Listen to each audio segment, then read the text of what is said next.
बेटे को हाथ लगाने से पहले बाप से बात कर।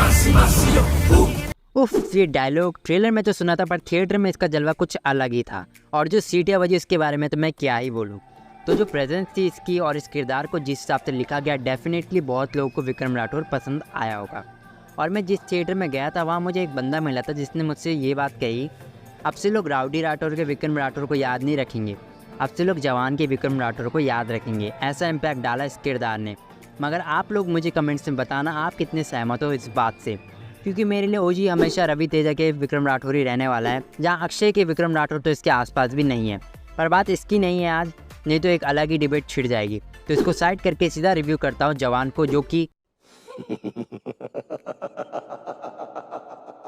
कहानी जो कि बहुत ही सिंपल क्लीशे है, बतेरी फिल्मों में देखा है, देखते आ रहे हैं और देखते रहेंगे। तो अगर आप लोगों ने इसका प्रीव्यू ट्रेलर देखा है तो आपको स्टोरी का आइडिया हो गया होगा कि इसमें क्या दिखाया जाएगा। और अगर नहीं समझ में आया या नहीं देखा तो मैं एक छोटा रिकैप कर देता हूँ, जहाँ जवान में हमें दिखाया गया है कि एसआर के किरदार ने 6 लड़कियों के साथ मिलकर मेट्रो हाईजैक कर लिया है, जिससे वो सरकार से अपनी कुछ मांगे पूरी करवाना चाहते हैं और उससे नेगोशिएट का काम नयनतारा को दिया गया है, जिनके साथ हमें सुनील ग्रोवर भी दिखाई दिए।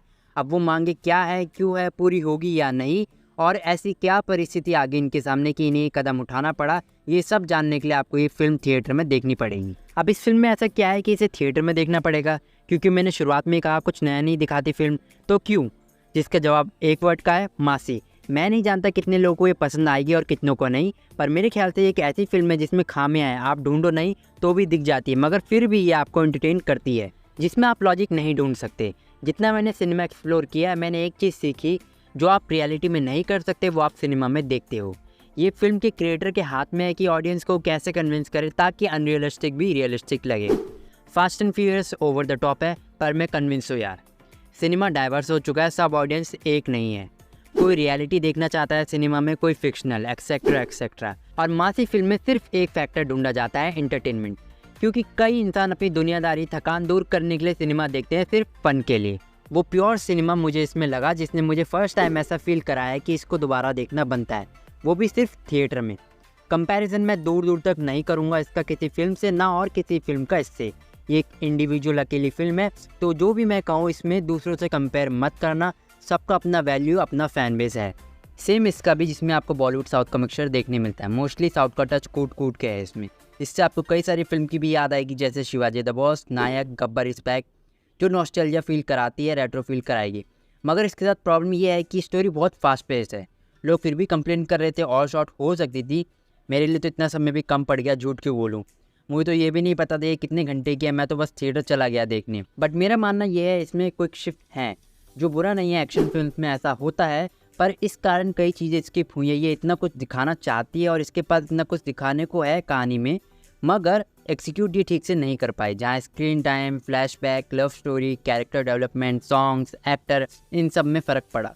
लुक्स, जिसकी बहुत थ्योरी बनी यूट्यूब में, जिस पे डिटेल में मैं बाद में बात करूँगा, उससे पहले मैं तारीफ़ करना चाहता हूँ मेकअप एंड स्टाइलिश डिपार्टमेंट की, जिनका काम अच्छा था। विजय सेतुपति को इंक्लूड नहीं कर रहा, उनका लुक मोस्टली लोगों को अच्छा नहीं लगा, पर एसआरके के जितने भी लुक्स थे वो सभी बहुत अच्छे लग रहे थे। इवन शुरुआती में टकले लुक को काफ़ी अप्रिशिएट किया गया था, पर जिन्होंने फिल्म देख ली उन्हें पता है अब कौन सा लुक लोग अप्रिशिएट कर रहे हैं। एक्टिंग, सबने अपना काम अच्छा किया है और मुझे खुशी हुई सान्या मल्होत्रा का स्क्रीन टाइम बढ़िया था, क्योंकि दंगल में इनका काम मुझे पसंद आया था और बधाई हो के बाद मैंने इनका कोई मूवी देखा नहीं, और ऑडियंस का रिस्पॉन्स भी अच्छा नहीं आया था इनकी बाकी फिल्म में, तो मैं चाहता था कि ये कोई अच्छी मूवी करे। लहर खान का परफॉर्मेंस भी दमदार था इनके फ्लैशबैक में, वो आपको नज़र आएगा।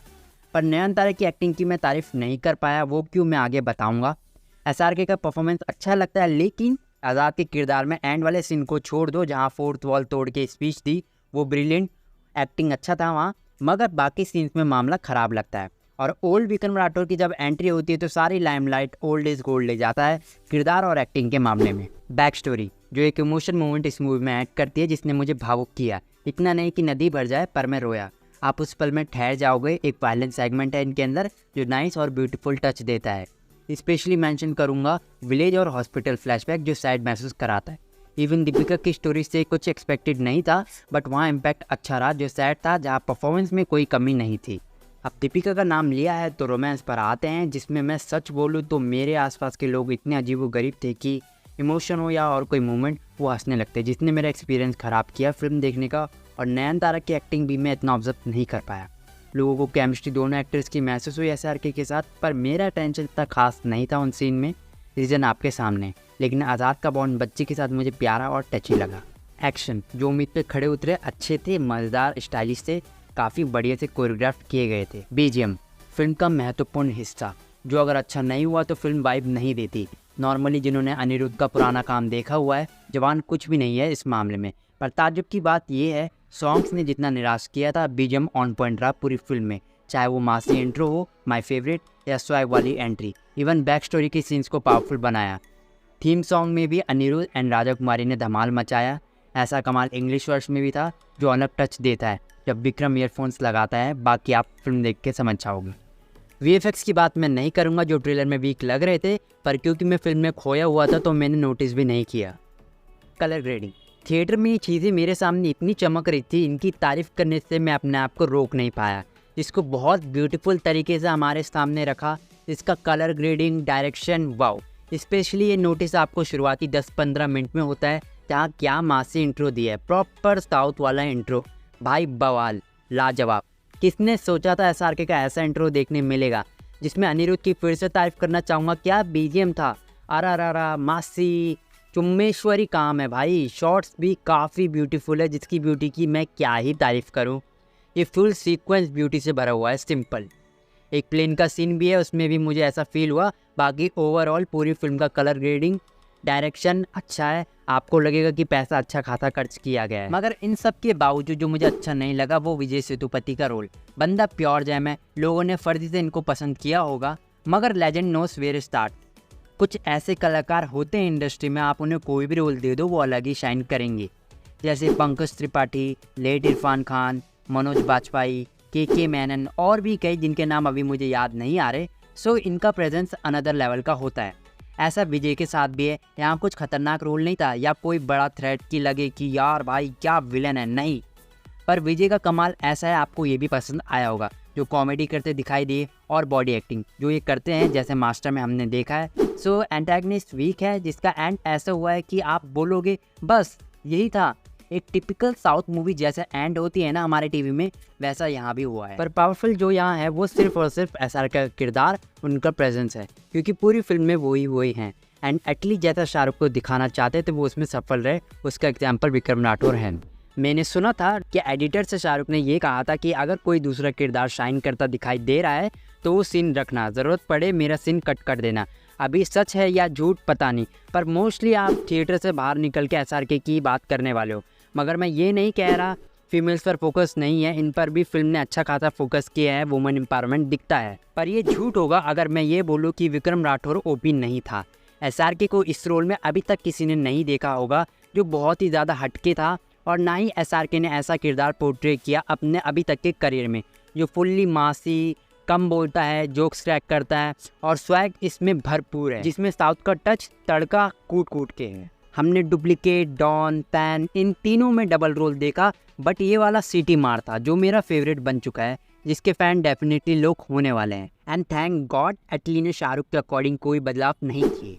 पहले एटली SRK के अकॉर्डिंग चेंजेस करने के लिए तैयार थे, पर शाहरुख ने कहा मुझसे जो करवाना है वो करवाओ, जो चीज़ मुझे अच्छी लगी, क्योंकि सलमान को भी लोग इस रीज़न की वजह से हेट करते हैं कि वो काफ़ी अपनी चलाते हैं, जो यहाँ नहीं दिखता। एक क्रिएटिव फ्रीडम देखने मिली, जिससे हमें विक्रम राठौर देखने मिला। यह किरदार बिल्कुल शो स्टीलर निकला, यहाँ तक कि शाहरुख का एक्टिंग भी फीका पड़ गया आज़ाद के किरदार में, जब विक्रम एंटर किया रूम में। और एक डायलॉग भी है इस फिल्म में, वो तो सिम्बा है, ये मुफासा है। एंड ऐसे कई रेफरेंस इस फिल्म में दिए गए हैं, जैसे फैमिली मैन, स्वदेश, मैट्रिक्स, बुढ़ा होगा तेरा बाप, और भी कई सारे। आप मुझे कमेंट्स में बताना आपने कितने स्पॉट किए।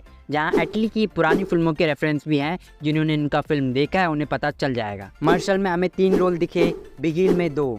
जो वहाँ बिगिल में हम नहीं देख पाए वो हमने जवान में देखा, यानी बाप बेटे का एक साथ मेन विलन से मुकाबला करना। ये सीक्वेंस मेमोरेबल रहा, इवन फुल फिल्म मेमोरेबल रही और रहेगी।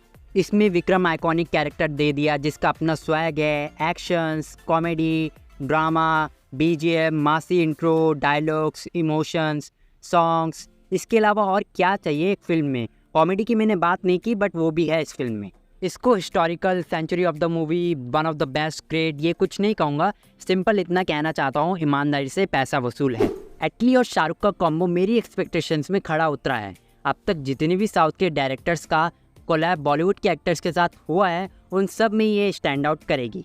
कहानी के मामले में नहीं, क्योंकि कबीर सिंह भी मुझे पसंद आई थी, पर जो माहौल बनाया गया ना इस मूवी में, कोई भी अगर डायरेक्टर नहीं भी जाने इस फिल्म का कौन है, वो ज़रूर देख के कह सकता है बेझिझक कि साउथ के डायरेक्टर ने बनाया है। ऐसा प्रेजेंटेशन है इसका। निराशा है, जिसकी बात मैंने पहले भी कही, 2 घंटे 45 मिनट होने के बावजूद फिल्म जल्दी जल्दी सब रैप करने लगती है और उन बातों को एक्सप्लेन करने की तकलीफ नहीं करती। जैसे ये 6 लड़कियाँ कैसे राजी हुई मेट्रो को हाईजैक करने के लिए, दिखाया नहीं। कैसे असार के किरदार के साथ इनकी बॉन्डिंग बढ़ी, पता नहीं। संजीता भट्टाचार्य, फील्स लाइक इश्क में इनका काम अच्छा लगा था, पर यहाँ कुछ ज़्यादा इंपॉर्टेंस दिखी नहीं। प्रिया मनी को भी ठीक से इस्तेमाल नहीं करा। रिद्धि डोगरा जो होने ना होने के बराबर थी। सुनील ग्रोवर को भी वेस्ट किया गया है। इवन बैक स्टोरी भी 3 की दिखाई, 3 की नहीं।